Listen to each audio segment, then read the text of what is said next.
बिस्मिल्लाहिर्रहमानिर्रहीम। अस्सलाम वालेकुम स्टूडेंट्स। आज का हमारा टॉपिक है assessment of personality, influence of personality in determining reactions during health disease, hospitalisation and stress. तो हमने देखना है कि पर्सनैलिटी क्या है। ये याद रखें कि ये पर्सनैलिटी जो है ये हम जो पेशेंट आपके होंगे उनके कॉन्टेक्ट्स में देख रहे हैं कि पेशेंट जो है वो किस तरह की पर्सनैलिटी के हो सकते हैं, और जो फिजिशियंस हैं उनको उसकी पर्सनैलिटी को असेस करते हुए किस तरह से उनको डील करेंगे बीमारी के दौरान, हॉस्पिटलाइजेशन के दौरान या स्ट्रेस के दौरान। अब देखिए, सबसे पहले पर्सनैलिटी क्या है, इसके ऊपर कौन से फैक्टर्स जो हैं वो इफ़ेक्ट करते हैं, पर्सनैलिटी की कितनी टाइप्स हैं, और रेलेवेंस टू क्लिनिकल कंडीशंस, और personality related to heart disease, personality type that can influence health personal. अब देखिए जी, पर्सनैलिटी जो है, personality originates from Latin word persona. Persona means mask, यानी इंसान की जो पर्सनैलिटी है वो इस तरह से है जो वो एक्सप्रेस करता है दूसरों को। Deeply fixed and relatively stable patterns of characters, behaviour, motives, believes, attitudes and cognitions that an individual poses. यानी जो आप लिबास पहनते हैं, जो आपकी अपीयरेंस है, जिस तरह से आप बोलते हैं, आप पेशेंट को डील करते हैं, पेशेंट को सुनते हैं, अपने ख़यालात का इजहार करते हैं, आपके बिलीव्स क्या हैं, आपके अकायद क्या हैं, आपकी जो इक़दार क्या है, ये सारी जो चीज़ें हैं वो पर्सनैलिटी को शो करती हैं। अब आपने देखना है कि ये पर्सनैलिटी जो है, जो भी पेशेंट आपके पास आता है, आपने सबसे पहले उसकी पर्सनैलिटी को जज करना है कि इसकी पर्सनैलिटी किस तरह की हो सकती है, ताकि आप फिर उसको उसी कॉन्टेक्स्ट में जो है वो डील करें। अब जो इंसान की पर्सनैलिटी होती है वो उसके बचपन ही से डेवलप होना शुरू हो जाती है। तो जिस तरह का उसको एनवायरनमेंट मिलता है, जिस तरह के उसके ख़यालात होते हैं, या उनके इर्द गिर्द के जो लोग उनके पास रहते हैं, उनके वालिदैन हैं, उनके बहन भाई हैं, उनके दोस्त हैं, जिस तरह से उनका एटीट्यूड होगा तो आपकी पर्सनैलिटी भी कमो बेश उसी तरह से डेवलप होगी। वो एक प्रोवर्ब है ना कि a man is known by the company he keeps. तो ये इसी कॉन्टेक्स्ट में है कि इंसान की जो पर्सनैलिटी है वो उसके एनवायरनमेंट के हिसाब से और उसके जो जिस कंपनी में वो उसकी अपब्रिंगिंग हो रही है उस हिसाब से डेवलप होती है। Aspects of personality start from childhood and strengthen with the passage of time till adulthood। यानी कि ये बचपन ही से स्टार्ट होना शुरू हो जाती है। जो चीज़ें आप बचपन में देखेंगे, अपने इर्द गिर्द होते हुए देखेंगे, वही with the passage of time develop होंगी। All children develop differently and each has their own complex cognition and characteristics। यानी ये बात जो है ये बड़ी इंपॉर्टेंट है कि हर जो बच्चा है वो यूनिक है। उसकी पर्सनैलिटी चूँकि अपने इन्वायरमेंट के हिसाब से, अपने वालिदैन की तरबियत के हिसाब से होती है, तो हर बच्चे की जो पर्सनैलिटी है वो मुख्तलिफ होती है। अब फैक्टर्स कौन से हैं जो इसको इफ़ेक्ट करते हैं पर्सनैलिटी को। एक सोशल साइंटिस्ट थे चार्ल्स डार्विन।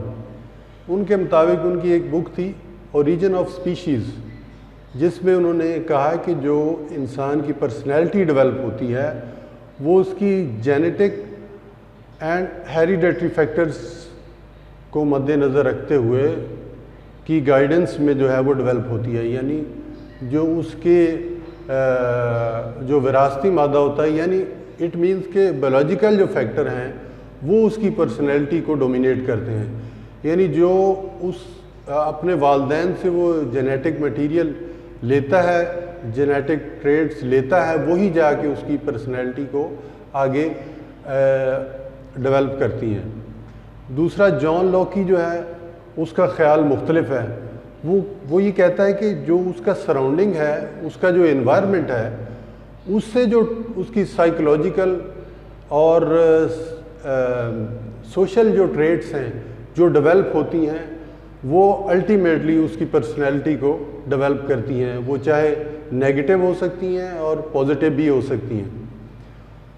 एंजाइल जो है उसका ख्याल है कि ना जो है बायोलॉजिकल फैक्टर इसमें इन्वॉल्व है पर्सनैलिटी डेवलपमेंट में, और ना ही पूरे के पूरे सोशल और इन्वायरमेंटल फैक्टर, बल्कि उसने कहा है कि ये दोनों जो फैक्टर हैं वो किसी न किसी इक्विलिब्रियम के साथ जो है वो मिलते हैं तो पर्सनैलिटी डेवलप होती है। अब इसी ने जो होलिस्टिक थ्योरी उसको जो है वो सपोर्ट किया, और उसके मुताबिक जो है पर्सनैलिटी ना सिर्फ बायोलॉजिकल फैक्टर्स से डेवलप होती है बल्कि साइकोलॉजिकल और सोशल फैक्टर भी इसमें उसकी पर्सनैलिटी डेवलप करने में अहम किरदार अदा करते हैं। अब हमने देखना है बायोलॉजिकल फैक्टर्स कौन से हैं पर्सनैलिटी डेवलपमेंट में। इनहेरिटेड ट्रेट्स हैं और करैक्टरिस्टिक्स हैं, जो ख़वास वो अपने वालिदैन से विरासत में लेता है, वो अल्टीमेटली औलाद में मुंतकिल होते हैं। दूसरा उसका नर्व सिस्टम, उसके ग्लैंड्स, उसकी ब्लड केमिस्ट्री क्या है, ये सारी चीज़ें जो हैं बायोलॉजिकल फैक्टर में आती हैं। ये उसकी पर्सनैलिटी की डेवलपमेंट में अपना किरदार अदा करती हैं। अब बायोलॉजिकल फैक्टर्स में फ़िज़िकल स्ट्रक्चर भी आता है। आपका फेस है उसकी शेप किस तरह की है, आपका कद कितना बड़ा है, ठीक है, आपके बॉडी पार्ट्स जो हैं उनकी शेप क्या है, क्या मतलब आपकी जो फिज़ीक है या आपका फ़िज़िकल जो स्ट्रक्चर है वो अट्रैक्टिव है या अट्रैक्टिव नहीं है। तो ये फ़िज़िकल स्ट्रक्चर जो है ये भी पर्सनैलिटी की डेवलपमेंट में अहम है। अब जीन्स जो कंट्रीब्यूट करते हैं इंडिविजुअल डिफरेंसेस, यानी एक जो वालिदैन है उसके जो जीन्स हैं जिस तरह की उसकी आदत होगी वही जाके आगे औलाद में मुंतकिल होंगी कमोबेश, तो उसकी उस तरह से जो पर्सनैलिटी वो डेवलप होगी। तो जिस तरह से बच्चे पहले छोटे होते हैं, फिर नौजवान, फिर जवान, फिर बड़े होते हैं, फिर बूढ़े हो जाते हैं, तो ये मुताबिकत रखते हैं जिस तरह से उनकी वालिदैन की अपब्रिंगिंग हुई होती है कमोबेश उसी तरह से, कुछ थोड़े बहुत डिफरेंस के साथ। अब ये तो हो गए बायोलॉजिकल फैक्टर्स। जो सोशल और इन्वायरमेंटल फैक्टर्स हैं वो कौन कौन से हैं? सोशल फैक्टर में सबसे पहले आता है कंस्ट्रक्टिव लर्निंग इन्वायरमेंट। अब जो लर्निंग इन्वायरमेंट है बच्चे का सोशल इंस्टीट्यूशन में, उसके घर में या उसकी कंपनी है, उसका जो इन्वायरमेंट जिस तरह का भी होगा, जिस तरह से उसकी परवरिश होगी, उसी तरह से उसकी पर्सनैलिटी डेवलप होगी। अगर तो वो पॉजिटिव फैक्टर हैं तो उसकी पर्सनैलिटी जो है वो पॉजिटिवली डेवलप होगी। अगर वो फैक्टर नेगेटिव हैं, जिस तरह कुछ दोस्त उसके क्रिमिनल हैं या उसके घर के अफराद में से ही कुछ लोग इस तरह के हैं जो नेगेटिवली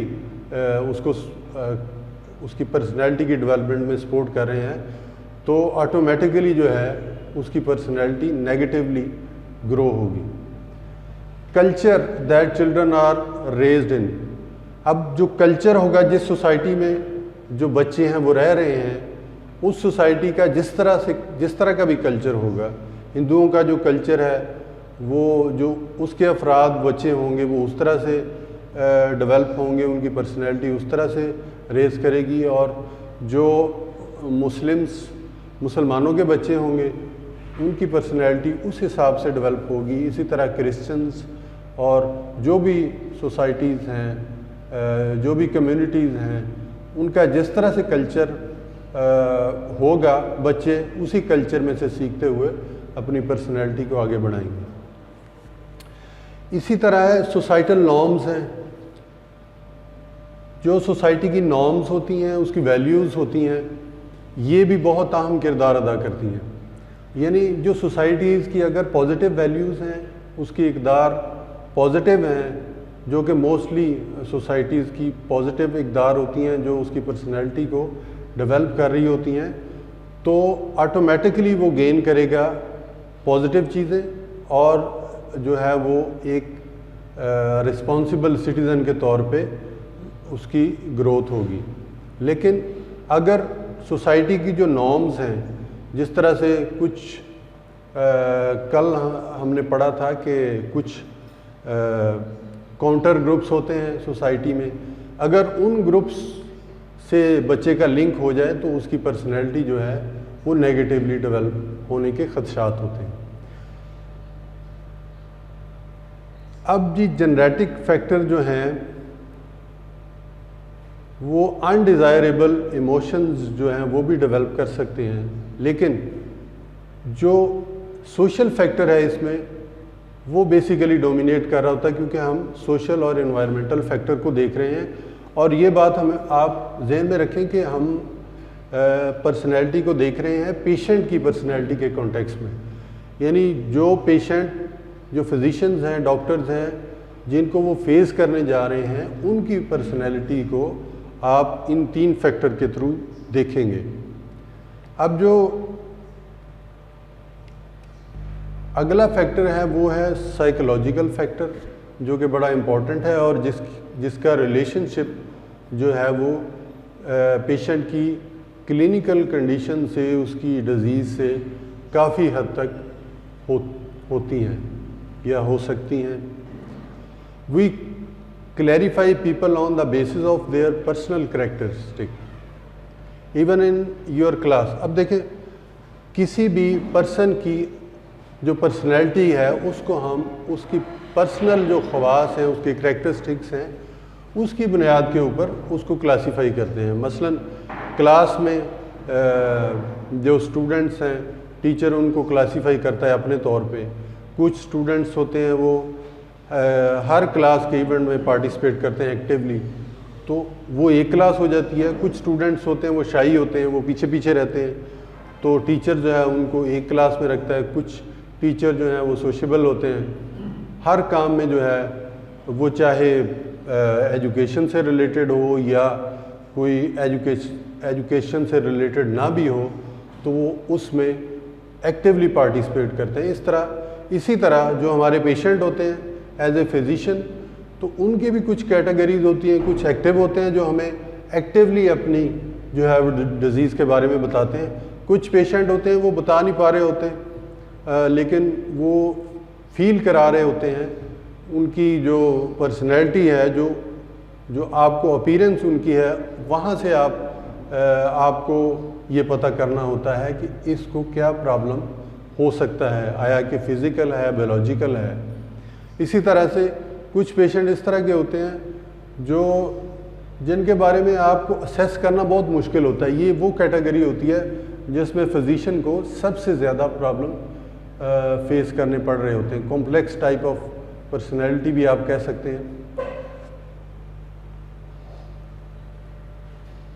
अच्छा, दूसरा जो है, आप उसकी पर्सनैलिटी को साइकोलॉजिकली जब जज कर रहे होते हैं, तो आप ये भी जज कर रहे होते हैं कि इसकी पर्सनैलिटी इस टाइप की है। अगर कोई इन्वायरमेंट में या आप उसको जब ट्रीट करेंगे तो उसका जो रिस्पॉन्स है वो क्या हो सकता है। अब इसको देखते हुए हिपोक्रेट्स एक ग्रीक फिजिशियन थे, उन्होंने जो पेशेंट्स थे उनको 4 कैटेगरीज में, 4 टाइप्स में जो है उनकी 4 टाइप्स बना दी और कुछ करैक्टरिस्टिक्स की बुनियाद पे उन्होंने कहा कि ये 4 तरह के होते हैं पेशेंट्स। पहले होते हैं सेंगुइन, यानी चीयरफुल होते हैं, खुशबाश होते हैं। आप जो भी क्वेश्चन उससे करते हैं वो आपको उसका जवाब देते हैं। बीमारी के बारे में पूछते हैं, आपको सिम्टम बताते हैं। विगोरस होते हैं, ऑप्टिमिस्टिक होते हैं, यानी जो आप उनसे एक्सपेक्ट कर रहे होते हैं वो आपको रिस्पॉन्स देते हैं उसी तरह से। हंसमुख होते हैं तो आपको उनको यानी उनकी बीमारी को जज करने में आपको कोई ज़्यादा प्रॉब्लम फेस नहीं करना पड़ता।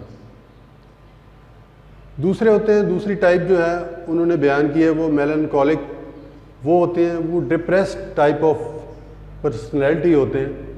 यानी आप उनसे अगर पूछते भी हैं तो वो शर्म महसूस करते हैं, बता नहीं पा रहे होते, या उनकी पर्सनैलिटी इतनी डिप्रेस होती है या उनके इन्वायरमेंट के हिसाब से उनकी अपब्रिंगिंग इस तरह से हुई होती है कि वो सारी ज़िंदगी शायद डिप्रेस ही रह रहे हो, तो वो भी आपको भी अपनी बीमारी के बारे में वो उस तरह से नहीं बता सकेंगे।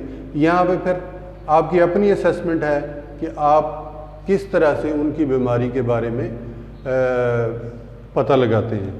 तीसरी जो टाइप उन्होंने बयान की है वो कोलेरिक, ये हॉट टेम्पर्ड होते हैं, यानी आप उनसे कुछ पूछेंगे तो आपको आगे से उनका रिस्पॉन्स जो होगा वो बड़ा तेज़ होगा, इस तरह से लगेगा कि जैसे वो गुस्से वाले हैं। तो उनको डील करने के लिए फिर आपने स्ट्रेटजी बनानी होगी कि इस तरह के जो टेम्परामेंट के हॉट टेम्परामेंट के पेशेंट होंगे उनको आप किस तरह से ट्रीट करेंगे। जब आप उनको उनकी बीमारी को डायग्नोज कर रहे होंगे या अगर वो हॉस्पिटलाइज हो गए हैं, आपको एक लंबे टाइम के लिए उनके साथ रहना पड़ेगा, तो फिर आप उनको किस तरह से डील करेंगे। चौथी जो टाइप है वो है फ्लेगमेटिक, वो स्लो मूविंग होते हैं और उनको आप उनकी बीमारी को असेस करने में भी आपको वक्त लगता है, क्योंकि जिस बात का या बीमारी की सिम्टम्स का आप पूछेंगे वो आपको बताएंगे तो सही, लेकिन इतना स्लो बताएंगे कि आप हो सकता है आप तंग पड़ जाएं। लेकिन आपको अपना एटीट्यूड इस तरह का रखना होगा कि आप उनको इस तरह से डील करें कि उसको भी जो है वो फील ना हो, लेकिन आप भी जो अपना काम है वो कर लें, यानी कि उसकी बीमारी के बारे में आप पता लगा लें। अब एक थ्योरी है टाइप थ्योरी, इसके मुताबिक जो है, अब ये जो पहले हमने टाइप्स 4 पढ़ी, ये हिप्पोक्रेट्स ग्रीक फिजिशियन ने इसको क्लासिफाई किया 4 टाइप्स में, जो पेशेंट्स हैं उनकी पर्सनैलिटी के हिसाब से। अब वो जो टाइप थ्योरी है इसके हिसाब से उनको डिवाइड किया गया पेशेंट को 2 में, एक है एक्सट्रोवर्ट्स और दूसरे इंट्रोवर्ट्स। अब जो एक्सट्रोवर्ट्स होते हैं, जिस तरह के पीछे हमने पढ़ा है, जो सैंगुइन है, जो चीयरफुल होते हैं, तो ये एक्सट्रोवर्ट्स जो होते हैं वो चीयरफुल होते हैं, फ्रेंडली होते हैं, टॉकेटिव होते हैं, यानी जो भी आप बात करते हैं आपको अच्छा रिस्पॉन्स देते हैं, यानी आपको परेशानी कोई नहीं होती है, आप उनसे जो पूछना चाहते हैं वो आपको उसका जवाब देते हैं। तो इस तरह से जो एक्सट्रोवर्ट हैं वो फिजिशियंस के लिए हेल्पफुल होते हैं, यानी जो अगर हॉस्पिटलाइज्ड है पेशेंट तो आप उनसे उनकी बीमारी के बारे में with the passage of time जो बेहतरी आ रही है या जो कॉम्प्लिकेशंस आ रही हैं, आप किसी भी डिफ़िकल्टी के बगैर जो है वो उनसे शेयर कर सकते हैं और उनको जो है वो कोई भी मेडिसिन प्रिस्क्राइब कर सकते हैं। जो इंट्रोवर्ट्स होते हैं वो ऑन द अदर हैंड वो शाइनेस होती है इनमें, ज़्यादा सोशल नहीं होते हैं और ज़्यादा वो कोशिश करते हैं कि वो टाइम जो है वो ज़्यादा से ज़्यादा अकेले टाइम स्पेंड करें। तो ऐसे जो पेशेंट होते हैं उनको जो है फेस करना थोड़ा मुश्किल होता है, लेकिन इसके लिए फिर जो फिजिशियंस हैं उनको स्ट्रेटजी डेवलप करनी पड़ती है कि इनको किस तरह से डील करना है, इनकी बीमारी के बारे में पता लगाना है, और अगर वो हॉस्पिटलाइज्ड हैं तो किस तरह से उनके साथ टाइम स्पेंड करके अल्टीमेटली उनको जो है वो ठीक करना है। अच्छा, अब personality type and heart disease. अब हमने देखना है कि हर डिज़ीज़ के हिसाब से जो है वो कितनी टाइप ऑफ पर्सनैलिटी है।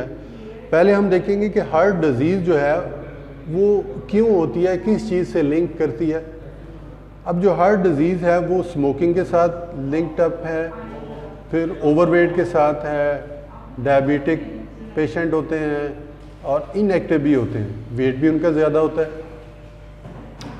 अब रिसेंट ईयर्स में कुछ फिजिशियंस ने जो है वो इस हार्ट डिज़ीज़ की बुनियाद के ऊपर जो है वो पेशेंट की 2 टाइप्स बना दी हैं उनके इस बिहेवियर को मद्देनज़र रखते हुए।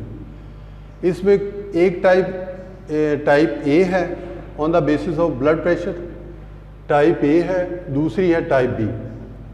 अब टाइप ए जो है उसमें जो पेशेंट होते हैं वो बेसिकली होते तो कम्पेटिटिव हैं। जिस तरह से हम स्टूडेंट्स को मद्देनज़र रख के कह सकते हैं कि कुछ स्टूडेंट इस तरह के होते हैं जब एग्ज़ाम आता है तो वो बड़े जो है वो कीन हो जाते हैं, बड़ी स्टडी करते हैं, लेकिन with the passage of time जैसे जैसे टाइम गुजरता है उनका ब्लड प्रेशर हाई होना शुरू हो जाता है। इसी तरह के पेशेंट भी होते हैं टाइप 1 के। तो जब उनका कोई ऑपरेशन सजेस्ट होता है या आप उनको ट्रीट कर रहे होते हैं तो उनका जो ब्लड प्रेशर है वो हाई होना शुरू हो जाता है। इसी तरह अगर ये वाले पेशेंट जो हार्ट डिजीज़ के पेशेंट होते हैं टाइप ए के, अगर उनको कोई टास्क सौंप दिया जाए तो फिर वो इरिटेट हो जाते हैं और उनका ब्लड प्रेशर उसी तरह से राइज़ करना शुरू कर देता है, कर जाता है। नर्वस सिस्टम उनका जो है वो भी अपसेट हो जाता है और वो स्ट्रेस में आ जाते हैं। तो होते तो वो ज़हीन है, लेकिन जब टाइम बाउंड एक्टिविटीज़ या प्रोजेक्ट्स उनको दिए जाते हैं तो वो फिर अपना काम पूरा नहीं कर पाते और उससे पहले ही गिव अप कर जाते हैं। अब जो टाइप बी है उसमें जो लोग होते हैं वो बड़े इजी गोइंग होते हैं, कंपेटिटिव भी होते हैं, गुड नेचर के होते हैं और कूल भी होते हैं। अब उनके लिए ये चीज़ मैटर नहीं करती कि उनको कोई जो असाइनमेंट दी गई है या उनके जो ज़ुम्मे काम लगाया गया है वो टाइम बाउंड है या नहीं है। उन्होंने बस अपनी नेचर को मद्देनज़र रखते हुए बस काम करते रहना है। जिस पेस से वो पहले काम कर रहे हैं उसी पेस से उन्होंने काम करना है ताकि जो है वो अपना जो टास्क है उसको कंप्लीट कर सके। तो इस तरह के जो लोग होते हैं वो काम रहते हैं, वो स्ट्रेसफुल नहीं होते, स्ट्रेस में नहीं आते, वर्क हार्ड भी होते हैं, डेडलाइंस को भी मीट कर लेते हैं और वेल परफॉर्म करते हैं। और किसी भी टास्क को अगर वो टाइम बाउंड हो या ना हो उसको जो है वो अधूरा नहीं छोड़ते। इस तरह के पेशेंट जो हैं वो on the basis of heart disease होते हैं। अब देखिए personality type that can influence health personals. अब हमने पर्सनैलिटी देखनी है जो फिजिशियंस को इन्फ्लुएंस करती है पॉजिटिवली या नेगेटिवली। तो अब ये फिजिशियन के ऊपर है कि वो उनकी पर्सनैलिटी को किस तरह से जज करता है। कुछ फिजिशियंस जो एक्सपीरियंस्ड होते हैं वो पर्सनैलिटी को जज करके उसके मुताबिक जो है वो उसका ट्रीटमेंट करते हैं और उनको उस तरह से डील करते हैं। उनका नॉलेज और अंडरस्टैंडिंग जो होती है वो चूँकि ज़्यादा होती है एक्सपीरियंस के हिसाब से, इसलिए वो उनको एक्टिवली डील करके मंजिल मकसूद तक पहुंच जाते हैं, यानी उनका इलाज कर जाते हैं। अब कुछ पर्सनैलिटीज़ पेशेंट की ऐसी होती हैं जो डिफ़िकल्ट होती हैं, डिफ़िकल्ट टू हैंडल, और ड्रामेटिक पर्सनैलिटी हो सकती हैं। जैसे जिस तरह से ये करैक्टरिस्टिक जो हैं वो बताए गए हैं, जिसको आप देखें, उनका पहला करैक्टरिस्टिक जो खूबी उनकी ये होती है कि कुछ पेशेंट इस तरह के होते हैं उनका बिहेवियर बड़ा शरूड किस्म का होता है, बड़े तेज़ एक्टिव होते हैं। और कुछ इस तरह के होते हैं जो सुपरफिशियल चार्म वाले पेशेंट होते हैं, वो मेल भी हो सकते हैं, फीमेल भी हो सकते हैं, सो कॉल्ड अट्रैक्टिव आप उनको कह सकते हैं। कुछ इस तरह के होते हैं जिनकी लाउड इन एक्सप्रेशन होते हैं, उनकी आवाज़ की पिच बहुत ज़्यादा होती है, हर जो बात है वो आपको ऊंचा बताएंगे। हो सकता है वो खुद ऊंचा सुनते हो लेकिन वो इस तरह से शो करेंगे जैसे आपको भी ऊंचा सुनता है। कुछ इस तरह के पेशेंट होते हैं जो आपको बड़ी अजीब अजीब लंबी लंबी स्टोरियाँ सुनाते हैं, तो जो कि अक्सर गलत होती हैं। वो सिर्फ जो उनका जो टारगेट होता है वो जूनियर जो डॉक्टर्स होते हैं वो होते हैं, क्योंकि वो इतने एक्सपीरियंस नहीं होते तो वो उनकी स्टोरियाँ सुनते हैं और फिर बाज़ औक़ात उनके ट्रैप में आ जाते हैं और जो उनको जो मैंडेट दिया होता है डॉक्टर्स का उससे हट जाते हैं। कुछ जो है वो अपने सिम्टम्स जो बीमारी के वो एग्जेजरेट करके बताते हैं, यानी बहुत ज़्यादा सिम्टम्स बताते हैं, उनकी बीमारी इतनी नहीं होती। साइकोलॉजिकल उनके कुछ मसाइल होते हैं या सोशल होते हैं जिनको कि वो बहुत बढ़ा चढ़ा कर पेश करते हैं, लेकिन अगर फिजिशियन जो है वो एक्सपीरियंस्ड हो तो वो उनको डील कर सकता है। कुछ जो है वो पेशेंट उनको ये पता होता है कि ये जो जूनियर डॉक्टर्स हैं इनको किस तरह से ट्रैप किया जा सकता है, गुमराह किया जा सकता है, तो फिजिशियंस को इसके लिए हर वक्त तैयार रहना चाहिए कि इस तरह के भी पेशेंट जो हैं वो उनको फेस करने पड़ सकते हैं। कुछ पेशेंट इस तरह के होते हैं जिनको जूनियर डॉक्टर्स के बारे में पता होता है और वो प्रेफर करते हैं कि उनको जूनियर डॉक्टर्स ही ट्रीट करें।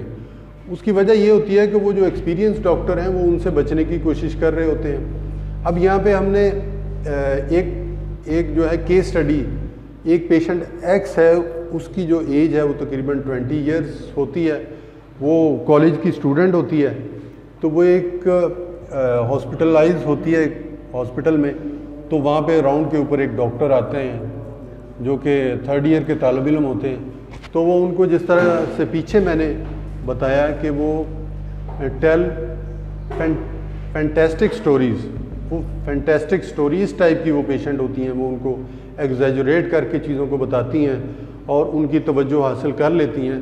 जो मैंडेट डॉक्टर का होता है उससे डॉक्टर जो हैं वो वायोलेट करते हैं और वो पर्सनली डॉक्टर जो हैं वो उस जो पेशेंट है उसमें उसके जो स्टोरीज़ हैं उसमें जो उसकी बताई गई फॉल्स स्टोरीज़ होते हैं उसमें इन्वॉल्व हो जाते हैं और अपना जो मैंडेट है उसको इग्नोर कर देते हैं। इसके बाद फिर जो है वो डॉक्टर उसको पर्सनल अटेंशन देना शुरू कर देते हैं। अपनी ड्यूटी के बाद भी डॉक्टर वहाँ पे आता है वो, और अल्टीमेटली ये होता है कि जब वो पेशेंट डिस्चार्ज हो जाता है वो फ़ोन के ऊपर भी उनसे रब्ता रखते हैं। तो एक दिन वही पेशेंट जो है वो डॉक्टर के हॉस्टल के बाहर, उसके कमरे के बाहर खड़ी होती है, तो वो फिर डॉक्टर को अपनी जान छुड़वानी मुश्किल हो जाती है। यानी ये सारा कुछ इसलिए हुआ कि डॉक्टर उस पेशेंट को जज नहीं कर सका, वो फिजिशियन, तो उसको जो है वो फिर नाकामी का मुंह देखना पड़ा और अपने क्लास फेलोज से जो है वो क्लास फेलोज़ के दरमियान वो मजाक बन के रह गया। तो आज का हमारा लेक्चर यहीं